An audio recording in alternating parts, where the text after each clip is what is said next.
बिस्मिल्लाहिर्रहमानिर्रहीम। अस्सलाम वालेकुम। आज हम टॉपिक पढ़ेंगे बायो एनर्जेटिक्स।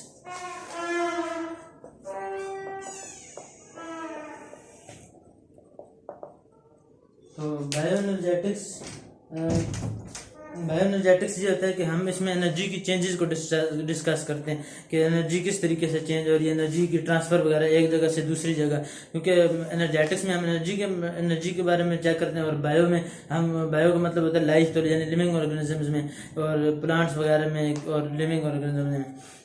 तो इसमें हमारे पास कुछ चीज़ें आ जाती हैं जो बेसिक्स ही हैं, जैसे कि फर्स्ट लॉ ऑफ थर्मोडायनेमिक्स आ जाते हैं, और थर्मोडायनेमिक्स को बेसिकली हम डील करते हैं।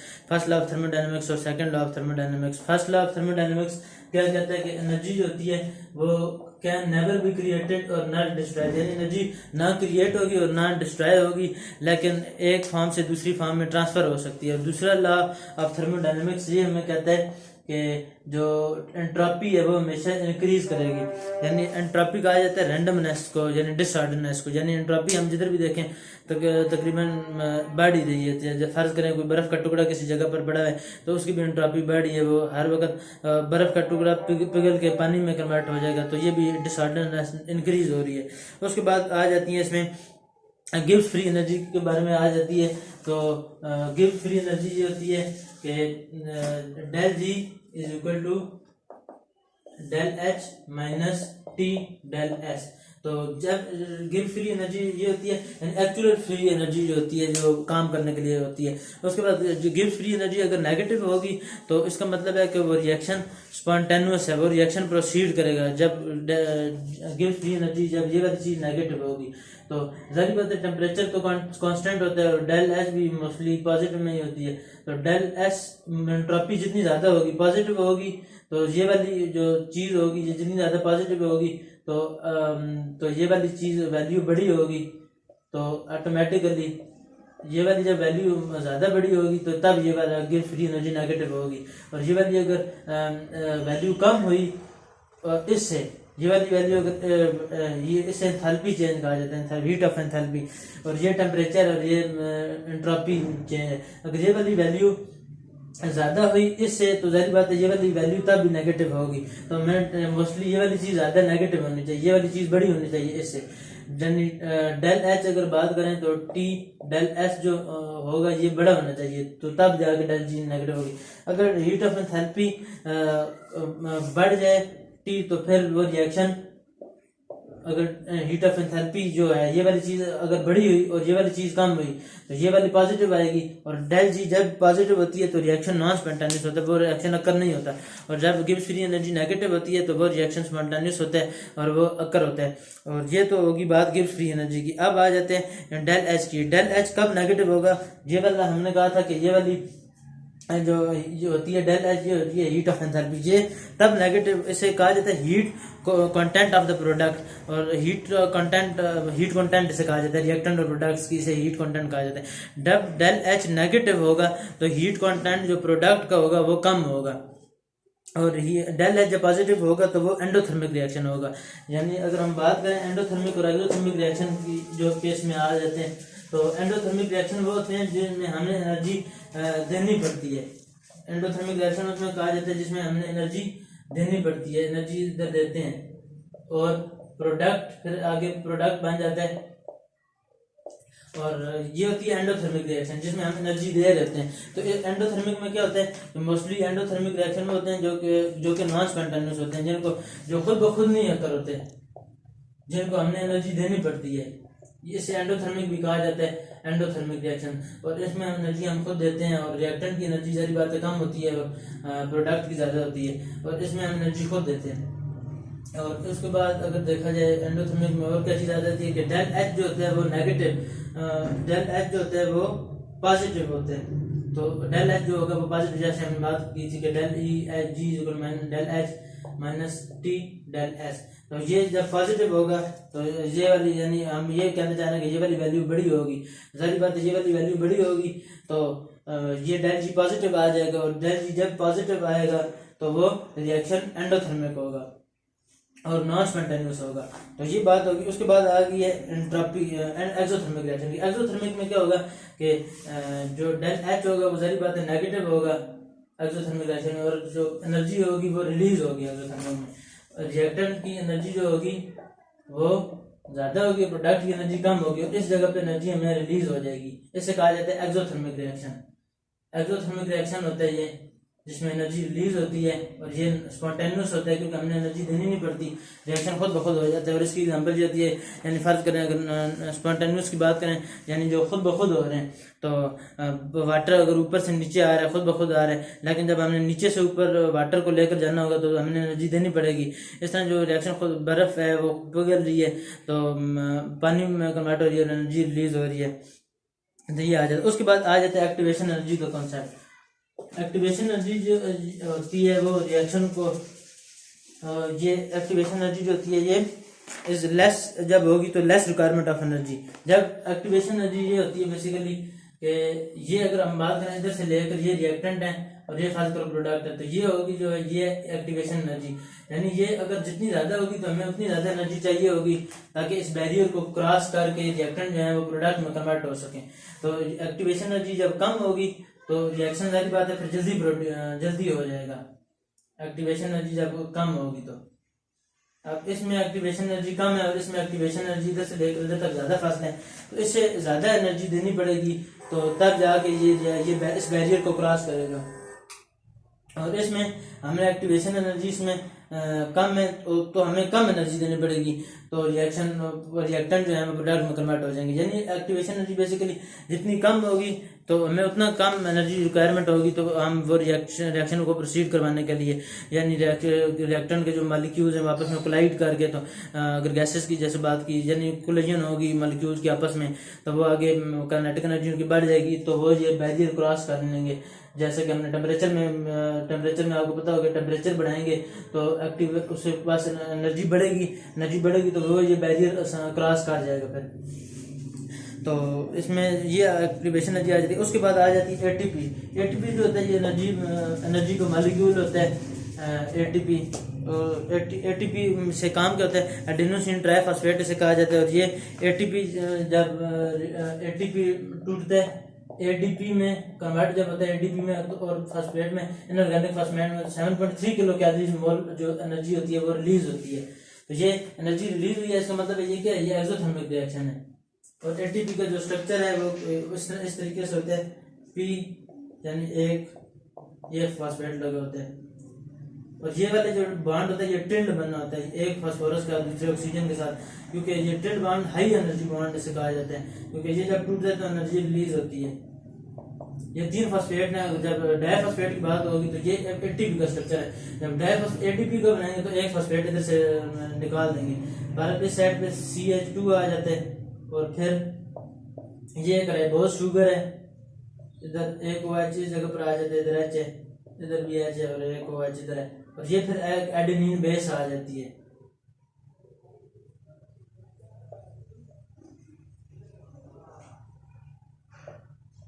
इधर नाइट्रोजन है और इधर भी नाइट्रोजन है, ये डबल बॉन्ड है, और इधर भी नाइट्रोजन है और एक नाइट्रोजन इधर है, बाकी हर जगह पे ये कार्बन है, आपको पता ही होगा।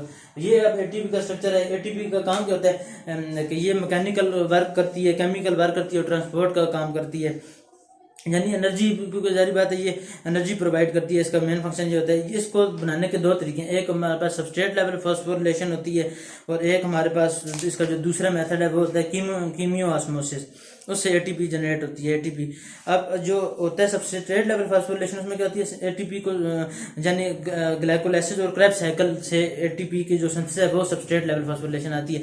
ग्लाइकोलाइसिस में आपने पढ़ा होगा कि ग्लूकोज की ग्लूकोनियोजेनेसिस, ये अब एक और चीज है, एक होती है ग्लाइकोजिनोलाइसिस और एक, ये 4 चीजें आप देख लें। एक होता है ग्लूकोनियोजेनेसिस यानी ग्लूकोज का बनना, एक होता है ग्लूकोजिनोलाइसिस ग्लूकोज का टूटना, ये होता है ग्लाइकोलाइसिस ग्लूकोज का टूटना, एक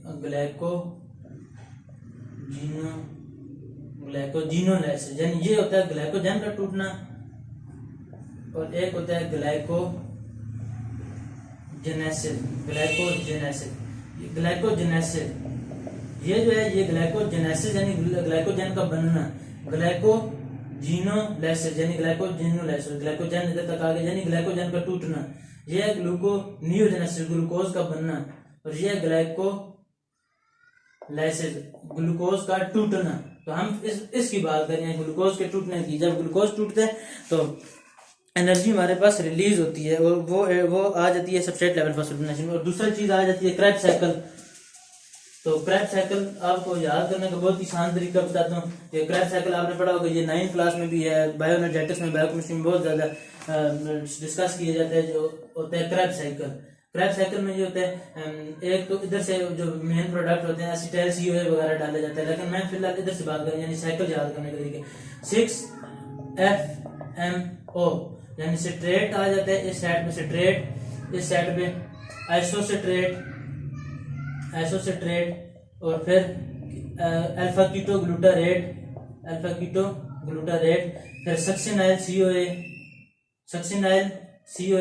फिर इधर आ जाता है succinate, citrate, isocitrate, keto, alpha keto glutarate, succinyl CoA, succinate, fumarate, malate और ऑक्सैलो एसीटेट, फिर आगे दोबारा ये सिट्रेट, ये क्रेब्स साइकिल होता है। तो इससे भी एटीपी रिलीज होती है। तो जो एटीपी से बनती है वो भी सबस्ट्रेट लेवल फॉस्फोरिलेशन में आ जाती है।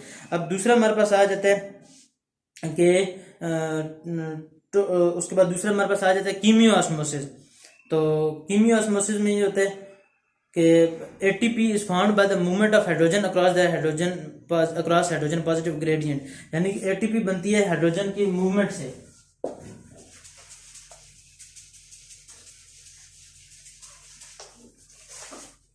इसमें हाइड्रोजन की मूवमेंट से एटीपी बनती है। एक हमारे पास इधर इस तरह की डायग्राम होती है, ये एटीपी सिंथेज होता है ये, और ये प्रोटॉन इस साइड पे पंप होता है, प्रोटॉन पंप, और NADH जो होता है वो NAD के अंदर कन्वर्ट होता है। ये एनर्जी यूनिट्स होते हैं,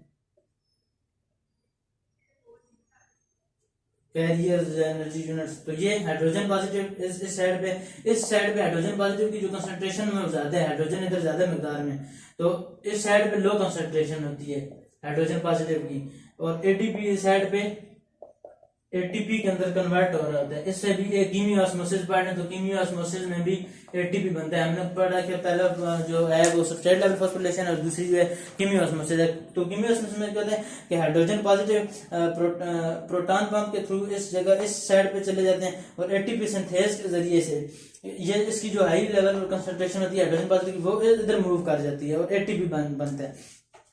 और फर्मेंटेशन दूसरी चीज आ जाती है, फर्मेंटेशन में ग्लूकोज की ब्रेक डाउन होती है, और पायरोवेट प्लस 2NADH जो होते हैं वो 2NAD पॉजिटिव के अंदर कन्वर्ट होते हैं, और 2 ATP तकरीबन प्रोड्यूस होते हैं फर्मेंटेशन में यानी 2 ATP प्रोड्यूस होते हैं। यानी बायोएनर्जेटिक्स में बेसिकली हम ये स्टडी करते हैं कि कितने ATP जनरेट हो रहे हैं और कितने ATP बन रहे हैं, क्योंकि हमारे एनर्जी से रिलेटेड काम होता है, एनर्जी को हम डिस्कस करते हैं। तो हमारे पास रेस्पिरेशन आ जाती है, ये भी मेजर सोर्स ऑफ एटीपी है। रेस्पिरेशन में हमारे पास 3 चीजें आ जाती हैं। एक तो हमारे पास आ जाते हैं ग्लाइकोलाइसिस, और दूसरा आ जाता है क्रेब्स साइकिल, और तीसरी चीज आ जाती है इलेक्ट्रॉन ट्रांसपोर्ट चेन। तो ये जो होता है ग्लाइकोलाइसिस में हमारे पास क्या होता है कि ग्लूकोज होता है, जो ग्लूकोज वो कन्वर्ट होता है पायरोविक एसिड में और एटीपी में और NADH में, एटीपी प्लस NADH। तो एक NADH होता है वो 3 ATP प्रोड्यूस करता है, एक NADH, और जो एक FADH2 होता है वो 2 ATP प्रोड्यूस करता है। तो इसके जो एक ये आपस में जो रेस्पिरेशन है ये आपस में मिलती जुलती है, यानी ग्लाइकोलाइसिस के जो प्रोडक्ट होंगे वो क्रेब्स साइकिल के अंदर जाते हैं, क्रेब्स साइकिल के जो प्रोडक्ट बनते हैं वो फिर इलेक्ट्रॉन ट्रांसपोर्ट चेन के अंदर चले जाते हैं। तो ये वाला जो पायरोविक एसिड है ये फिर कन्वर्ट हो जाते हैं एसिटाइल CoA के अंदर, और वो कन्वर्ट होता है कार्बन डाइऑक्साइड में प्लस ATP में प्लस NADH में और FADH2 में। तो ये मैं आपको बता चुका हूँ कि NADH 3 ATP देता है, FADH2 2 ATP देता है, और NADH अब इसके ये वाले जो दो प्रोडक्ट हैं, ये वाले इसके अंदर आ जाते हैं, इलेक्ट्रॉन ट्रांसपोर्ट चेन के अंदर आ जाते हैं, और ये वाले दो इस जगह पर आ जाएंगे इलेक्ट्रॉन ट्रांसपोर्ट चेन में, और फिर ये आगे वाटर बनाएंगे और एटीपी बनाएंगे और NAD पॉजिटिव बनाएंगे और FAD पॉजिटिव बनाएंगे। तो ओवरऑल इससे जो ओवरऑल एनर्जी जनरेट होती है वो तकरीबन 36 ATP प्रोड्यूस होते हैं रेस्पिरेशन के दौरान, 36 ATP प्रोड्यूस होते हैं। तो ये आपको बता जो NADH जो होता है ये निकोटिनामाइड एडेनिन डाइन्यूक्लियोटाइड हाइड्रोजिनेज होता है, और FADH जो होता है वो फ्लेविन एडेनिन डाइन्यूक्लियोटाइड डिहाइड्रोजिनेज होता है, और ये यूज टू ट्रांसपोर्ट इलेक्ट्रॉन।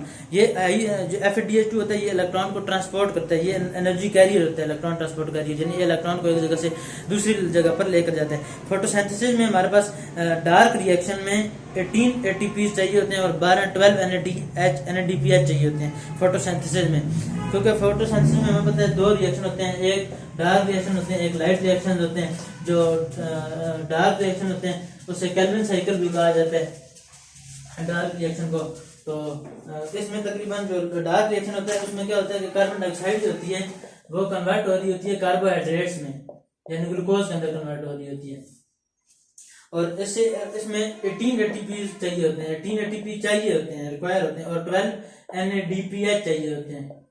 और जो लाइट रिएक्शन होते हैं उसमें कितने रिएक्शन, उसमें 6 कार्बन डाइऑक्साइड जो होते हैं वो वाटर के साथ रिएक्शन करते हैं 12 वाटर के मॉलिक्यूल के साथ, और हमारे पास ग्लूकोज बना देते हैं, ग्लूकोज, और 6 ऑक्सीजन बनती हैं और वाटर बनता है।